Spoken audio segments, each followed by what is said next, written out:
नमस्कार दोस्तों, स्वागत है आपके अपने YouTube चैनल शिक्षापुरम में। आज है 27 अप्रैल 2021 और 27 अप्रैल 2021 के करंट अफेयर के इंपॉर्टेंट क्वेश्चन हम इस वीडियो में डिस्कस करेंगे। आज के इस वीडियो की PDF फाइल आप इस वीडियो के डिस्क्रिप्शन लिंक से डाउनलोड कर सकते हैं और PDF आपको हमारे टेलीग्राम चैनल पर भी मिल जाएगी। टेलीग्राम चैनल का लिंक नीचे डिस्क्रिप्शन में दिया हुआ, आप वहाँ से ज्वाइन कर सकते हैं। आज के इस वीडियो में मैं आपसे एक क्वेश्चन पूछूंगा, उसका सही आंसर आपको कमेंट बॉक्स में बताना है और सही आंसर बताने वाले टॉप 3 विद्यार्थियों का नाम मैं अगली वीडियो में घोषित करूँगा, तो इस वीडियो को लास्ट तक जरूर देखिए। चलिए शुरुआत करते हैं आज की वीडियो की। आज का मोटिवेशनल कोट्स है, यदि परिस्थितियों पर आपकी मजबूत पकड़ है तो जहर उगलने वाले भी आपका कुछ नहीं बिगाड़ सकते। चलिए शुरुआत करते हैं आज के सेशन की। पहला क्वेश्चन है, हाल ही में विश्व बौद्धिक संपदा दिवस यानी वर्ल्ड इंटेलेक्चुअल प्रॉपर्टी डे कब मनाया गया है? तो अभी 26 अप्रैल को विश्व बौद्धिक संपदा दिवस मनाया गया है, तो इस क्वेश्चन का ए ऑप्शन सही है। अब बात करें इस दिन की, तो यह दिन दुनिया भर में नवाचार और रचनात्मकता को बढ़ावा देने में बौद्धिक संपदा अधिकारों, पेटेंट, कॉपीराइट, ट्रेडमार्क और डिजाइन की भूमिका के बारे में जागरूकता फैलाने और रोजमर्रा के जीवन पर रचनाकारों द्वारा समाज के विकास में किए गए योगदान को बढ़ावा देने के लिए मनाया जाता है। इस दिन की शुरुआत विश्व बौद्धिक संपदा संगठन द्वारा साल 2000 में की गई थी। बात करें विश्व बौद्धिक संपदा 2021 के थीम की, तो इस वर्ष की थीम है intellectual property and small businesses taking big ideas to market. अगला क्वेश्चन है, हाल ही में किसने राष्ट्रीय पंचायत पुरस्कार 2021 प्रदान किए हैं? तो अभी हाल ही में प्रधानमंत्री नरेंद्र मोदी ने राष्ट्रीय पंचायत पुरस्कार 2021 प्रदान किए हैं, तो इस क्वेश्चन का ए ऑप्शन सही है।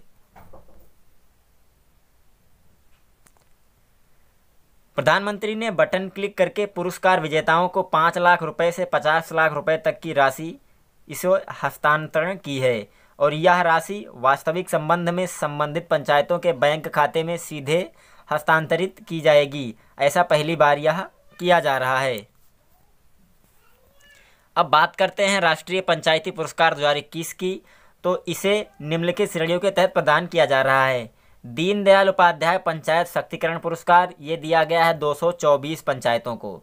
नानाजी देशमुख राष्ट्रीय गौरव ग्राम सभा पुरस्कार, ये दिया गया है 30 ग्राम पंचायत और ग्राम को। पंचायत विकास योजना पुरस्कार, ये दिया गया है 29 ग्राम पंचायतों और बाल सुलभ ग्राम को। 30 राज्यों को पंचायत पुरस्कार और 12 राज्यों को ई पंचायत पुरस्कार दिया गया है। अगला क्वेश्चन है, हाल ही में केंद्र सरकार ने विवाद से विश्वास के तहत भुगतान करने की समय सीमा को बढ़ाकर कब तक करने की घोषणा की है? तो अभी केंद्र सरकार ने विवाद से विश्वास के तहत भुगतान करने की समय सीमा को 30 जून 2021 तक बढ़ा दिया है, तो इस क्वेश्चन का बी ऑप्शन सही है। केंद्र सरकार ने कोविड-19 महामारी के कारण कठिनाई का सामना कर रहे करदाताओं को राहत देने के लिए डायरेक्ट टैक्स विवाद निपटान योजना विवाद से विश्वास के तहत भुगतान करने की समय सीमा को 2 महीने बढ़ाकर 30 जून 2021 तक करने की घोषणा की है और इस योजना की शुरुआत के बाद से यह चौथा मौका है जब वित्त मंत्रालय द्वारा यह समय सीमा बढ़ाई जा रही है। पहली बार यह समय सीमा 31 मार्च 2020 से बढ़ाकर 30 जून 2020 की गई, इसके बाद 31 दिसंबर 2020 और फिर इसे 31 मार्च 2021 तक बढ़ा दिया गया था और फिर से अब इसे 30 जून तक बढ़ा दिया गया है 2021 में। विवाद से विश्वास योजना की बात करें तो विवाद से विश्वास योजना की घोषणा केंद्रीय बजट 2020 में की गई थी, जिसके अनुसार किसी भी करदाता को केवल विवादित करों की राशि का भुगतान करना होगा और यदि वह 31 मार्च 2020 तक का भुगतान करते हैं तो उन्हें ब्याज और जुर्माने में पूरी छूट भी मिलेगी। अगला क्वेश्चन है, हाल ही में कौन सा देश ट्रैकोमा को खत्म करने वाला दूसरा अफ्रीकी देश बना है? तो अभी गाम्बिया ट्रैकोमा को खत्म करने वाला दूसरा अफ्रीकी देश बना है, तो इस क्वेश्चन का डी ऑप्शन सही है।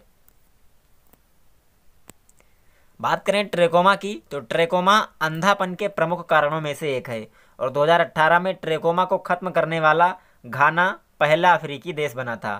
ट्रैकोमा एक जीवाणु नेत्र संक्रमण है जो आँख की पलकों को नुकसान पहुंचाता है और इससे आँख की पलकें अंदर की तरफ मुड़ जाती हैं। ट्रैकोमा उपेक्षित उष्णकटिबंधीय रोगों में से एक है और अगर इसे सर्जरी के साथ ठीक नहीं किया जाता है तो यह अपरिवर्तनीय दृष्टिहानि और अंधापन का कारण बन सकता है। ट्रैकोमा जीवाणु क्लैमाइडिया ट्रैकोमैटिस के कारण होता है। बात करें भारत की, तो भारत 2017 में ट्रैकोमा से मुक्त हो गया था, यानी ट्रैकोमा का कोई भी मरीज भारत में नहीं है। अगला क्वेश्चन है, हाल ही में केंद्रीय स्वास्थ्य और परिवार कल्याण मंत्री द्वारा 2020 में भारत के कुल कितने जिलों में शून्य मलेरिया के मामले सामने आने की घोषणा की गई है? तो अभी केंद्रीय स्वास्थ्य और परिवार कल्याण मंत्रालय ने घोषणा की है कि 2020 में भारत के 116 जिलों में शून्य मलेरिया के मामले सामने आए हैं। इसकी घोषणा केंद्रीय स्वास्थ्य और परिवार कल्याण मंत्रालय द्वारा की गई है, परिवार कल्याण मंत्री द्वारा की गई है। तो इस क्वेश्चन का सी ऑप्शन सही है। 2020 में भारत ने मलेरिया के रोग भार को 5% कम कर दिया है और इसके साथ ही भारत ने मलेरिया के कारण होने वाली मौतों में 83.6% की कमी की है। भारत 2015 में मलेशिया में आयोजित ईस्ट एशिया समिट में malaria elimination road map of Asia Pacific leaders malaria alliance का समर्थन करने वाले 18 देशों में से एक था और इस संगठन के तहत नेताओं ने 2030 तक क्षेत्र में मलेरिया को पूरी तरह से खत्म करने पर सहमति व्यक्त की थी। भारत ने देश में मलेरिया उन्मूलन के लिए राष्ट्रीय ढांचा 2016 से 2030 तक भी लॉन्च किया गया था। अगला क्वेश्चन है, हाल ही में किस देश ने अंतर्राष्ट्रीय जलवायु वित्त योजना शुरू करने की घोषणा की है? तो अभी अमेरिका ने अंतर्राष्ट्रीय जलवायु वित्त योजना शुरू करने की घोषणा की है। तो इस क्वेश्चन का बी ऑप्शन सही है। अमेरिका राष्ट्रपति ने लीडर्स समिट ऑन क्लाइमेट में देश की नई वित्त योजना की घोषणा की है और इस शिखर सम्मेलन की मेजबानी अमेरिका ने की थी। लीडर्स समिट ऑन क्लाइमेट की मेजबानी किसने की थी? अमेरिका ने की थी। 2005 के स्तरों की तुलना में अमेरिका ने अपने उत्सर्जन में 50% से 52% की कटौती करने का एक नया लक्ष्य रखा है और अमेरिका 2024 तक अपनी जलवायु फंडिंग को दोगुना कर देगा। बाद में अमेरिका अपनी जलवायु फंडिंग को 3 गुना भी करेगा। यह पहली बार है जब अमेरिका अपनी विकास नीति में जलवायु को शामिल कर रहा है और यह योजना कार्बन सघन जीवाश्म ईंधन आधारित ऊर्जा उत्पादों में अंतर्राष्ट्रीय निवेश को समाप्त करने पर भी ध्यान केंद्रित करेगी। अमेरिका चीन के बाद दुनिया का दूसरा प्रमुख उत्सर्जक है। अमेरिका को अंतर्राष्ट्रीय जलवायु वित्त में अपने हिस्से के रूप में 800 बिलियन अमेरिकी डॉलर का योगदान करना होगा। अगला क्वेश्चन है, हाल ही में अंतर्राष्ट्रीय प्रतिनिधि दिवस कब मनाया गया है? तो अभी 25 अप्रैल को अंतर्राष्ट्रीय प्रतिनिधि दिवस मनाया गया है। तो इस क्वेश्चन का सी ऑप्शन सही है। यह दिन हर साल संयुक्त राष्ट्र में सदस्य राष्ट्रों के प्रतिनिधियों की भूमिका के बारे में जागरूकता बढ़ाने के लिए मनाया जाता है और अंतर्राष्ट्रीय प्रतिनिधि दिवस सैन फ्रांसिस्को सम्मेलन के पहले दिन की वर्षगांठ को चिन्हित करता है। इसे अंतर्राष्ट्रीय संगठन पर संयुक्त राष्ट्र सम्मेलन के रूप में भी जाना जाता है। अगला क्वेश्चन है, हाल ही में भारतीय रिजर्व बैंक यानी आरबीआई ने अपर्याप्त पूंजी के कारण Bhagyoday Friends Urban Cooperative Bank Limited का लाइसेंस रद्द कर दिया है। यह बैंक कहाँ स्थित है? तो ये महाराष्ट्र में स्थित है, Bhagyoday Friends Urban Cooperative Bank Limited. इसका लाइसेंस अभी भारतीय रिजर्व बैंक ने रद्द कर दिया है। क्यों किया है? तो अपर्याप्त पूंजी के कारण इसका लाइसेंस रद्द हो गया। यह महाराष्ट्र में स्थित है। तो इस क्वेश्चन का ए ऑप्शन सही है। यह बैंक अपनी मौजूदा वित्तीय स्थिति के कारण अपने वर्तमान जमाकर्ताओं का पूर्ण रूप से भुगतान करने में असमर्थ है और यदि बैंक को अपने बैंकिंग व्यवसाय को आगे बढ़ाने की अनुमति दी जाती है तो सार्वजनिक हित पूर्ण रूप से प्रभावित होंगे। बैंक जरूरी मानकों का पालन करने में विफल रहा है और बैंक की निरंतरता उसके जमाकर्ताओं के हितों के लिए पूर्वाग्रहपूर्ण है। अगला क्वेश्चन है, हाल ही में किसने भारत के 48वें मुख्य न्यायाधीश के रूप में शपथ ग्रहण की है? तो अभी नूतल पाटी वेंकट रमन ने भारत के 48वें मुख्य न्यायाधीश यानी चीफ जस्टिस ऑफ इंडिया के रूप में शपथ ग्रहण की है। तो इस क्वेश्चन का सी ऑप्शन सही है। राष्ट्रपति रामनाथ कोविंद ने राष्ट्रपति भवन में आयोजित एक संक्षिप्त समारोह के दौरान जस्टिस एन.वी. रमन्ना को पद की शपथ दिलाई और नूतल पाटी वेंकट रमन ने जस्टिस शरद अरविंद बोबड़े की जगह ली है, जिनका कार्यकाल 23 अप्रैल 2021 को पूरा हो गया है। जस्टिस वेंकट रमन्ना 26 अगस्त 2022 तक मुख्य न्यायाधीश के रूप में रहेंगे। अगला क्वेश्चन है, हाल ही में मोहन एम शांत नागौदर का निधन हो गया है। वह कौन थे? तो ये सुप्रीम कोर्ट के जज थे, मोहन एम शांत नागौदर। इनका भी निधन हो गया है। तो इस क्वेश्चन का ए ऑप्शन सही है। जस्टिस शांत नागौदर को 17 फरवरी 2017 को सर्वोच्च न्यायालय के न्यायाधीश के रूप में पदोन्नत किया गया था और उनका कार्यकाल 5 मई 2023 तक का था। ये थे शांत नागौदर। अब बात करें मोहन एम शांत नागौदर के बारे में, तो इनका जन्म 5 मई 1958 को कर्नाटक में हुआ था और उन्होंने 5 सितंबर 1980 को एक वकील के रूप में प्रैक्टिस शुरू की थी। उन्हें 12 मई 2003 को कर्नाटक उच्च न्यायालय के अतिरिक्त न्यायाधीश के रूप में नियुक्त किया गया था और सितंबर 2004 में वे अदालत में अस्थायी न्यायाधीश बन गए।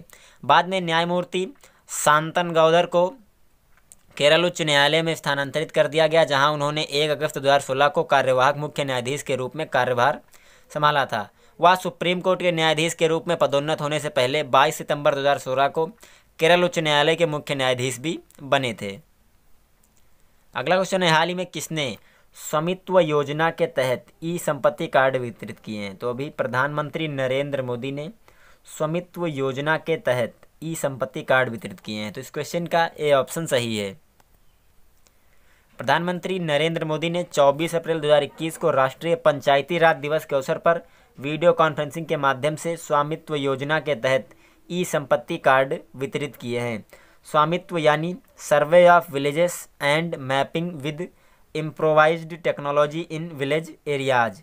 यह कार्यक्रम देश भर में स्वामित्व योजना के कार्यान्वयन के रोल आउट को चिन्हित करने के लिए किया गया था और इस आयोजन के दौरान 5000 से अधिक गांवों में लगभग 4 लाख संपत्ति मालिकों को उनके ई संपत्ति कार्ड दिए गए। सामाजिक आर्थिक रूप से सशक्त और आत्मनिर्भर ग्रामीण भारत को बढ़ावा देने के लिए 24 अप्रैल 2020 को प्रधानमंत्री द्वारा स्वामित्व योजना को केंद्रीय योजना के रूप में शुरू किया गया था और इसे 6 राज्यों महाराष्ट्र, कर्नाटक, हरियाणा, उत्तर प्रदेश, उत्तराखंड और मध्य प्रदेश में पायलट आधार पर लॉन्च किया गया था। लास्ट क्वेश्चन है, हाल ही में अंतर्राष्ट्रीय चेरनोबिल आपदा स्मृति दिवस कब मनाया गया है? तो अभी 26 अप्रैल को अंतर्राष्ट्रीय चेरनोबिल आपदा स्मृति दिवस मनाया गया है। तो इस क्वेश्चन का ए ऑप्शन सही है। यह दिन 1986 के चेरनोबिल आपदा के परिणामों और परमाणु ऊर्जा के खतरों के बारे में जागरूकता बढ़ाने के लिए मनाया जाता है और इस दिन 1986 में एक रिएक्टर विनाशकारी परिणामों के साथ यूक्रेन में चेरनोबिल परमाणु ऊर्जा संयंत्र में विस्फोट हो गया था। अब बारी है कल के वीडियो के आंसर की। तो कल मैंने आपसे पूछा था कि हाल ही में किस देश ने एशियाई अमेरिकियों के खिलाफ घृणा अपराधों से लड़ने के लिए बिल पारित किया है? तो अभी अमेरिका ने एशियाई अमेरिकियों के खिलाफ घृणा अपराधों से लड़ने के लिए बिल पारित किया। तो इस क्वेश्चन का सी ऑप्शन सही था और कई लोगों ने इस क्वेश्चन का बिल्कुल सही आंसर बताया था। उनमें से पहला आंसर जो सही बताया गया था वो बताया गया था राजू कुमार के द्वारा, दूसरा सही आंसर यशस्विनी मिश्रा द्वारा बताया गया था और तीसरा सही आंसर साक्षी टंडन ने बताया था। तो ये तीनों बने थे विनर हमारी कल की वीडियो के क्वेश्चन के। आप भी बन सकते हैं हमारी डेली वीडियो के विनर। जो आज आपसे क्वेश्चन पूछा जाएगा उसका बिल्कुल सही आंसर आप सबसे पहले अगर कमेंट बॉक्स में बताएंगे। तो आज का प्रश्न है, हाल ही में किस राज्य ने ऑक्सीजन की बचत के लिए लोहा उद्योग बंद किया है? 4 ऑप्शन दिए गए आपके पास, इनमें से सही आंसर आपको कमेंट बॉक्स में लिखना है और टॉप 3 सही आंसर बताने वालों का नाम अगली वीडियो में घोषित किया जाएगा। तो अगली वीडियो देखने के लिए आप हमारे चैनल को सब्सक्राइब जरूर कीजिए और बेल आइकन को भी प्रेस करें ताकि जैसे हम वीडियो अपलोड करें आप तक हमारे वीडियो तुरंत ही पहुंच सके। अगर आपको ये वीडियो अच्छी लगी हो, हेल्पफुल लगी हो, तो बस वीडियो को लाइक और शेयर भी जरूर कीजिएगा। Thanks for watching.